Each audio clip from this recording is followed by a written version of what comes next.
What's going on, everyone? Jeremy from the Quartering, and as I wait for my reaction to Philly's video on everything Google, I'm going to give you an actual video game video for the first time this week. It seems like I've been covering everything else, but World of Warcraft this week just dropped a new store mount, the Silverian Dreamer, and I've often talked about this. I am an ultra casual World of Warcraft player. However, it's one of the few games that I've played for many, many years. So I am very connected to the game.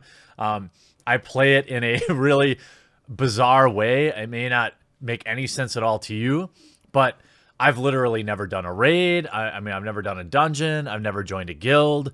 I didn't even know. I played all the way up to like level 30 or 40. And never even knew what amount was. I mean, I saw them flying around, but I had no idea what was going on. I didn't know if they were NPCs or what. I just go about my day. Hey, I'm going to do a quest. That's all I do. I'm like, oh, ho, ho, I want to do a quest. And then, sometimes, I only get maybe 2 hours a day to play when I get to play it, which isn't even every day. So often I might level up once in a week or two, and I'm like, that's what it's all about. Like just seeing that little level up effect, especially in Classic, by the way, where I'm doing the beta test right now. And I think I'm finally at level 25. I'm having a blast with it. But nonetheless, a video came out yesterday where Asmongold lost his mind over the store mount thing. And I didn't really understand it, but I think I do now. I'm going to share just a finite amount of what he had to say, and then I'm going to discuss, at least from a normie's perspective, what I think is going on with the mounts. And from a bigger picture, the hilarity of the timing of it all is what's more interesting to me. But I'm just...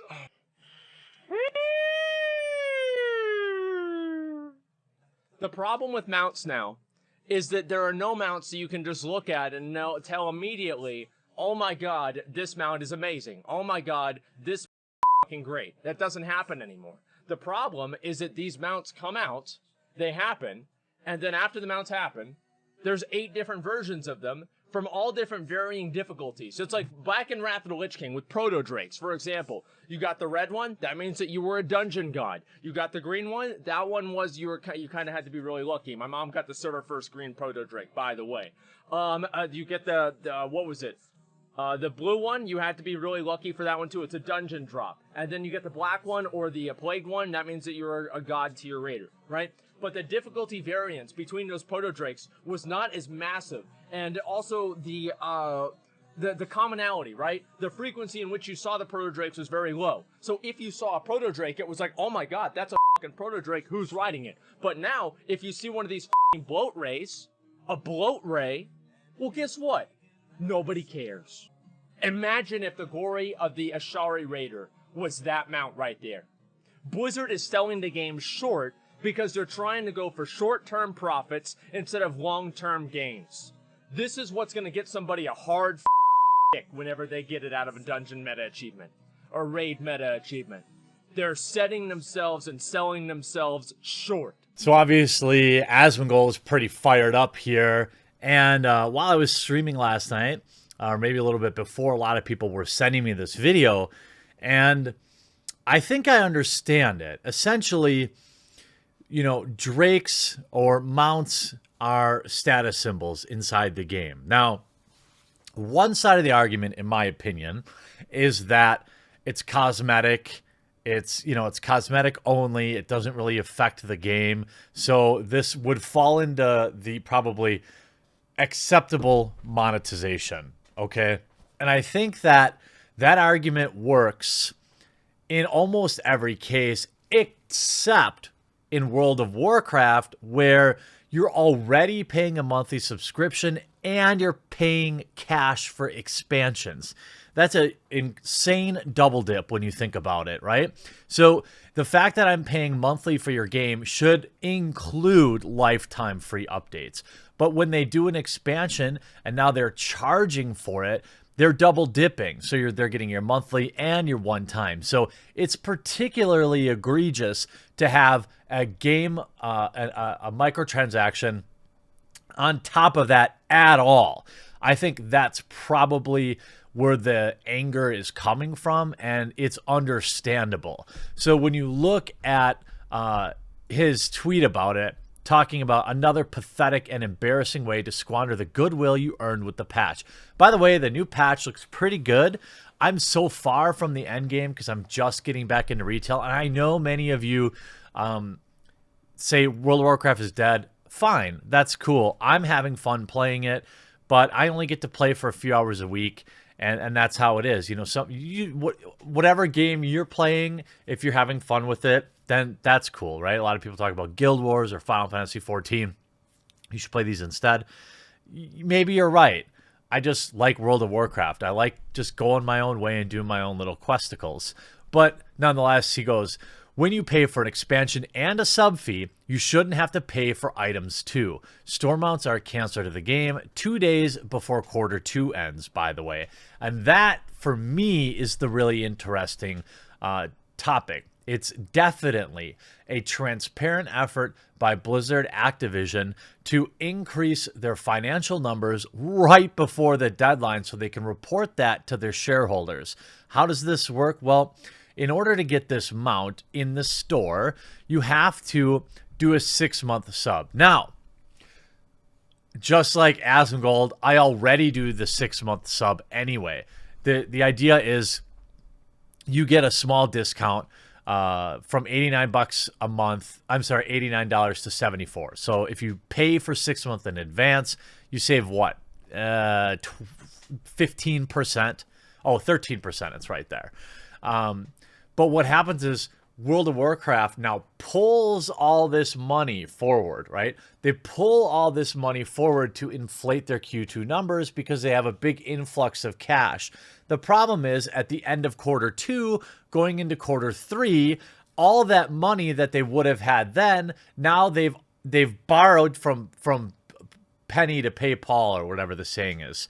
You know, they've pulled it off. So now in quarter 3, they're going to have to do something else. So now they're going to have to come up with another amount or another reason to get you to pay up front for the game. And this is not a good system. I believe Asmongold correctly points out that mounts, while for me, for example, they're not a big deal, they are a big deal to a lot of players. They're a status symbol. And there was a point, and I absolutely agree, when you see somebody on a cool mount, you're like, dang, how did they get that thing? And you check them out and you see what they're up to. You see maybe they're particularly good at raids, or they got really lucky on a drop. And I get that. And he talks about at the end of the video that, like, this drop is going to get somebody, you know, feeling funny in their pants because they got it. And he's 100% right. The hardcore World of Warcraft players, you know, the ones that have been subbed nonstop for many years, many are the type that really value their loot and their gear. All right. And a mount is obviously an extension of that. When you see somebody with a really rare mount, it's a really cool experience in the game.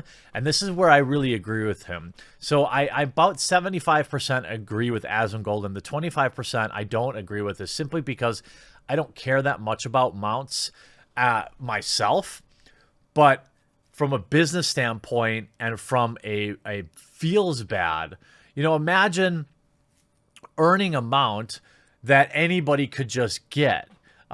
It would feel so bad. So he talks about, you know, what if this mount was for a particular raid in the new set? That would entice people. The problem is that doesn't entice people to give Blizzard more money. It is a goodwill gesture in the game, the type of thing that World of Warcraft did during Vanilla or Classic that kept players around. And I think he's accurately pointing out that while it does generate cash from normies, essentially whales, players that just don't care, they see a promotion, they're like, well, you know what, I'm going to save 13% anyway, and I get them out. In a way, it does seem harmless, but I do think that it feels bad to a section of the gaming community, a section of the World of Warcraft community, that is, that really values the prestige that comes with a mount, and that prestige is something that is earned and respected amongst the game's longest and most hardcore players. So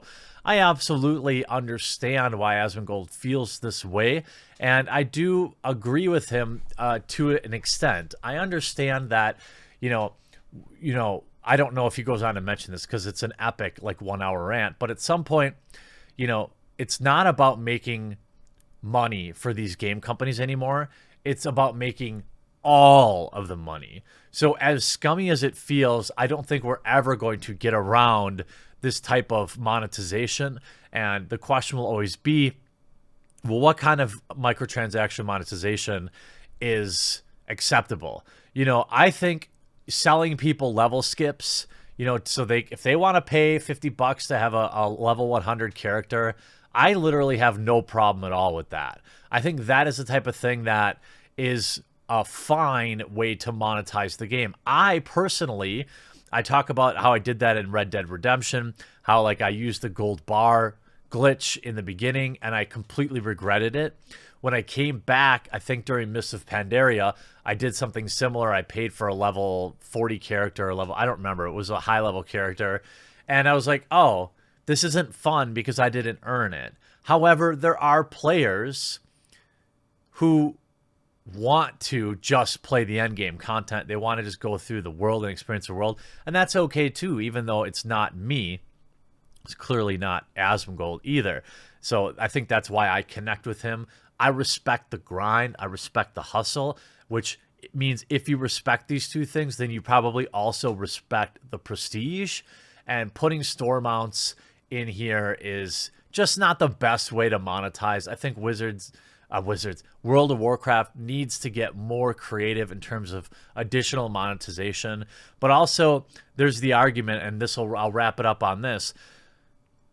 Getting your existing subscribers to pay up front, to borrow from the future at a discounted rate to inflate your Q2 numbers is not how you should be thinking for this game. You should be looking at sub churn, right? What is the number one reason so many people are unsubbing from your game, and how can you fix that? How can you reactivate old subs? Obviously, mounts are going to be affecting neither of these. You need to be looking at why you're bleeding off players, and you need to be reaching out to the millions of X players and figuring out exactly what you can do to bring them back to the game. That is the long play. This is short-sighted, and this isn't where I want Blizzard to be spending their time. I'm interested in hearing what your comments are in the comment section down below, and we'll talk to you again real soon.